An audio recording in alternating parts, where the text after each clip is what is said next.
can we talk about the origin story of the Iranian nuclear program in your in during your time uncovering this network? How advanced do you think the Iranian nuclear program did eventually get? And were they all designs that AQ Khan had stolen from the Urenco plant? To my knowledge and my recollection, yes, the designs started with the Urenco designs. The G1 and the G2 became the P1 and the P2 in Iran, or maybe whatever they call it, the IR1, IR2. It's the same designs, though. These and each design is a little more sophisticated, more efficient than the other designs.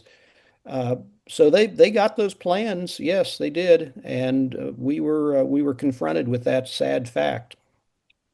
During the course of my research, I also, most of this was declassified. So you can tell me if you can comment on this or not.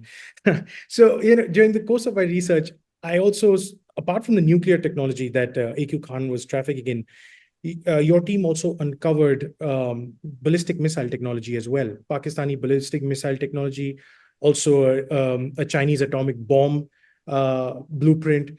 How much of that do you think the Iranians got from AQ Khan? I The think they delivery. got all. I think they got all of it. Really? Well, they don't need the ballistic missile technology. I mean, they've got their own. But although that, the and of course, some of that ballistic missile technology was originally North Korean. Yes, the But Nodong one. right, right, that's right. But yeah, I think they got. I'm pretty sure that the Iranians got the weapons plan. The plans for the weapon. Basically, he betrayed Pakistani's nuclear weapons program, and that was the PAB-1, the Pakistani Atomic Bomb 1, Yeah. which was based on the Chinese Chick 4, Yes. which had been tested in 1964, I believe. And so Mm. it was a proven design. We had no doubt that this would work. And it would work. And then, of course, the Pakistanis tested it and was 98, I think, or Yes. I think Well, they 98. had it before then. Yeah, right. They had it well before then, Yeah, yeah. but they tested. So we knew this thing was going to work, and this was the same yield, like I said, 15 kilotons as Little Boy. Mm. Um, Now, the Iranians are smart people, and I assume they've gone past that in their design capabilities. I mean, we forget sometimes that the Persian people invented whole fields of mathematics, and Of these are course. not backward people. They're very sophisticated people.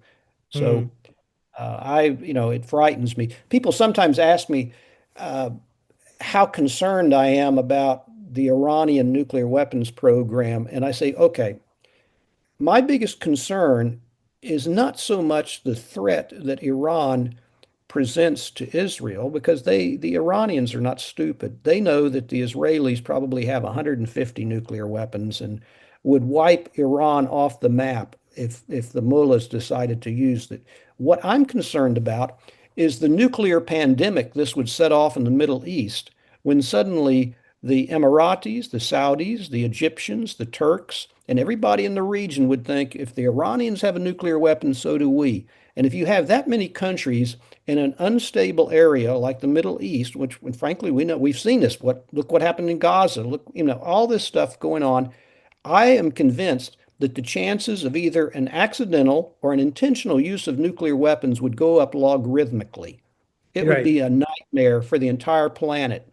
And it's not going to be just local. It's going to be massive nuclear contamination. It's going to be a disaster for the world economy, and it's going to be a humanitarian disaster.